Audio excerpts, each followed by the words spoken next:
आवश्यकता है एक क्रांति की, विस्थापित क्षेत्र में आवश्यकता है गुलबरान की, विस्थापित क्षेत्र में आवश्यकता है इनकलाब की।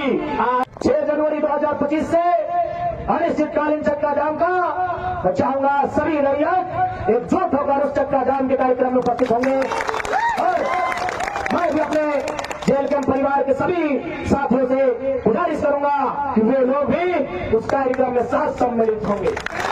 एक विधायक है हम, ठीक है, हमारे समर्थकों ने गलत किया था, सही किया था, वो अलग विषय है, लेकिन प्रशासन का ये रूप, ये कौन सा संवैधानिक तरीका है भाई? एक महज मामूली क्वार्टर का विषय था, ऐसे ऐसे क्वार्टर धनबाद बोकारो में गिनेंगे तो शायद 1 लाख के आसपास होगा, 1 लाख आसपास होगा। एक मामूली क्वार्टर के लिए जो प्रशासन ने अपना एक घृणित चेहरा दिखाया, बिल्कुल ये घृणित चेहरा था प्रशासन का, ये नफरती चेहरा था प्रशासन का, ये असंवैधानिक और मानवीय चेहरा था प्रशासन का। एक विधायक के साथ जब वो इस प्रकार का व्यवहार कर सकते हैं तो सोचिए आम ग्रामीण रैयत विस्थापितों का क्या हश्र होगा आने वाले सालों में। इसलिए आज मैं तमाम रैयतों से जिन्होंने किसी परियोजना में, किसी कल कारखाने में, कि डीवीसी की परियोजना हो या सीसीएल पीसीसीएल की परियोजना हो, जिन्होंने अपनी जमीन देने का काम किया है, आज उन्हें एक मंच में आने की आवश्यकता है। मैं आपसे आह्वान करने आया। आज मैं एक विधायक हूं, एक 30 साल का युवा, एक सुनहरा सपना, एक सुनहरी जिंदगी हमारे सामने, लेकिन आज उस जिंदगी को ठोकर मार के हम कांटों की ताज को स्वीकार करते हैं। उस मखमली जीवन को हम ठोकर मार के कांटों के रास्ते को चुन रहे हैं, जबकि आपको भी मालूम है हम माननीय हैं, फूलों का बिस्तर हमारा स्वागत करने के लिए तैयार है, लेकिन हम कांटों की राह चल रहे हैं। एक नंबर बोलने आज दर्जनों ठेकेदारों का फोन आता है, बैठेंगे विधायक जी, दर्जनों वीआईपी लोगों का फोन आता है, 2 मिनट बैठिए विधायक जी, और आपको भी मालूम है उनके साथ बैठेंगे तो क्या डील होगा, आपको भी मालूम है, करोड़ों में ना सही लाखों में तो डील जरूर होगा। यानी एक मखमली बिस्तर को हम ठोकर मार के कांटों के साथ चल रहे हैं। किसके लिए? झारखंड की शोषित वंचित आवाम के लिए हम चल रहे हैं। आज क्या कमी होगी? माननीय को क्या कमी हो सकती है भाई?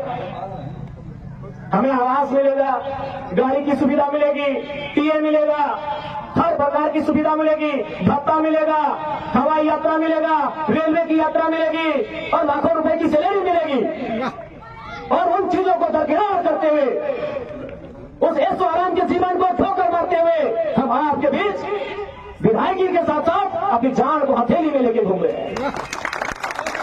बताइए झारखंड के इतिहास में ऐसे आज के इस दौर में एक भी विधायक का नाम बताइए।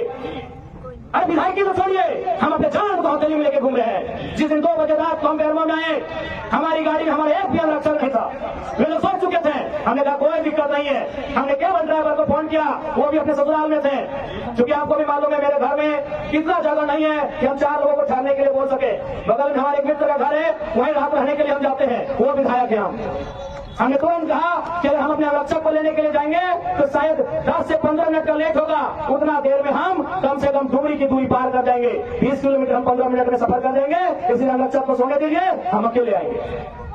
हम अपने जान को, अपने जीवन को हथेली में रख के चल रहे हैं। किस लिए? क्योंकि आज झारखंड की शोषित वंचित जनता को न्याय मिल सके।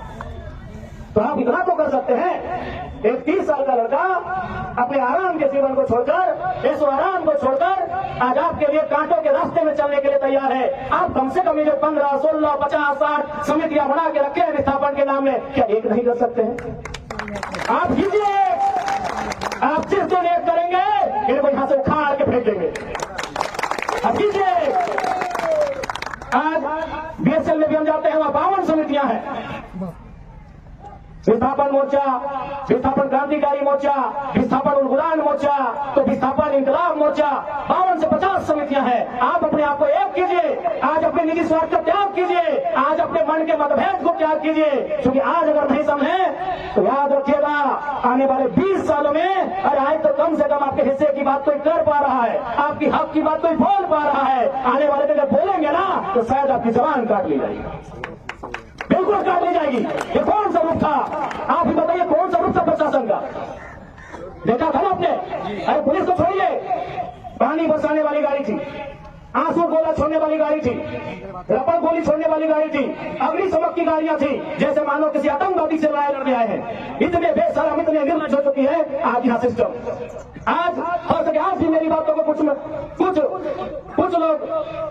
तोड़ मोड़ के प्रस्तुत करेंगे। ये विधायक के बोल सुनिए, अरे उनको नहीं मालूम है विस्थापन का दर्द क्या होता है। अगर वे विस्थापन को दृढ़ कर लेते तो शायद ये बोली बोलने का अवसर नहीं देते। इसलिए आज मैं आपको स्पष्ट कहना चाहूंगा, और मैंने विधायक बनने से पहले ही कहा था, मैंने सांसद के चुनाव लड़ने से पहले ही कहा था कि आज जो हाल मैं देखता हूं पूरे झारखंड का, आज जो मैं अफसरशाही का व्यवहार देखता हूं, आज जो मैं प्रबंधन की मनमानी देखता हूं, मैंने बहुत दुखी होकर कहा था कि मैं पीएचडी का स्कॉलर हूं, लेकिन मैं शायद इस बात को आप लोग मेरा गलत कहें, लेकिन मैं कह रहा हूं कि कोल अंचल में रहने वाले लोग जो विस्थापित लोग हैं वो हम तो हमारे तो नहीं, जो बच्चों को एक्स्ट्रा जन्म दीजिए और उनको केवल और केवल विद्रोह की भावना के साथ तैयार कीजिए कि आपको बदला लेना।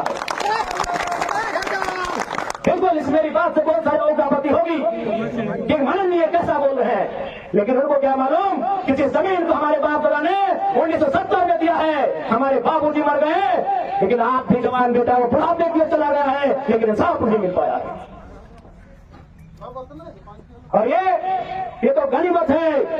झारखंड के किसान भोले भाले हैं, झारखंड के किसान सरल हैं, झारखंड के किसान सीधे साधे हैं। क्या 1970 की लड़ाई को घिस घिस कर अपने जीवन को, अपने खून को गला गला कर लड़ रहे हैं। अरे ये बंगाल याद होगा तो 1964-65 का दौर था।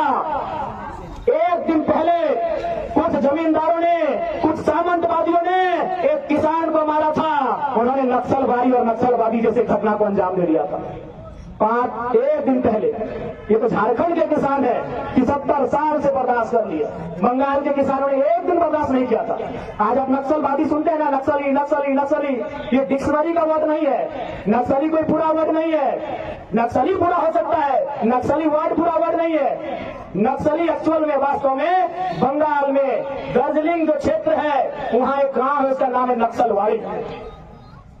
नक्सली कोई डिक्शनरी का शब्द नहीं है जिसको लोग झारखंड में सुनते हैं नक्सली। एक बंगाल का गांव है, उसका नाम है नक्सलवाड़ी। उसी गांव में घटना घटी थी। किसानों को कुछ जमींदारों ने, जमींदार को आप प्रबंधन से तुलना कर सकते हैं, जमींदार को आप प्रशासन से तुलना कर सकते हैं, तो कुछ जमींदारों ने, उस किसान का नाम था जंगल संथाल, लगभग 6 फुट ऊंचाई का वो किसान था, उसका नाम था जंगल संथाल। उस किसान के कुछ साथियों को लाठी डंडे से पीटने का काम किया था। बदले में ऐसा क्रांति आती है, उसे आप नेगेटिव कहिए, पॉजिटिव कहिए, वो विषय नहीं है। आज उसे नक्सली और नक्सलवादी का नाम दिया गया। वे किसानों की घटना थी और उसकी तुलना में तो झारखंड के लोग सीधे साधे भोले भाले लोग हैं। आज 70 साल से पीस रहे हैं, आज 70 साल से घिस रहे हैं। आज कई पीढ़ियां बर्बाद हो गई। आंखों के सामने बूढ़ी माँ इलाज के अभाव में तड़प तड़प के मर गई। आंखों के सामने जवान बेटा बेरोजगारी से तंग आकर खुदकुशी कर लिया। आंखों के सामने इतनी घटनाएं घट गई। आंखों के सामने इतनी घटना घटने के बाद भी आज झारखंड बर्दाश्त कर रहा है। ये बंगाल होता तो आज नक्सलवादी जैसी कई घटनाओं को अंजाम दे चुका होता। ठीक है, हमने चुनौती प्रस्तुत किया, चुनौती हम कल भी प्रस्तुत करेंगे। लेकिन एक विधायक होने के बाद आप देख सकते हैं कि जो प्रशासन की टीम आई थी, लगभग आधा दर्जन प्रखंड के प्रखंड विकास पदाधिकारी थे, आधा दर्जन थाना के थाना प्रभारी थे, SDM Bermo, SDPO Bermo, ADC Bokaro, उनके साथ साथ वाटर कैनन की गाड़ियां, फायर ब्रिगेड की गाड़ियां, आंसू गैस छोड़ने वाली गाड़ियां, रबड़ गोले दागने वाली गाड़ियां, ऐसा टीम बनाकर आई थी जैसे मानो वो रैयतों से नहीं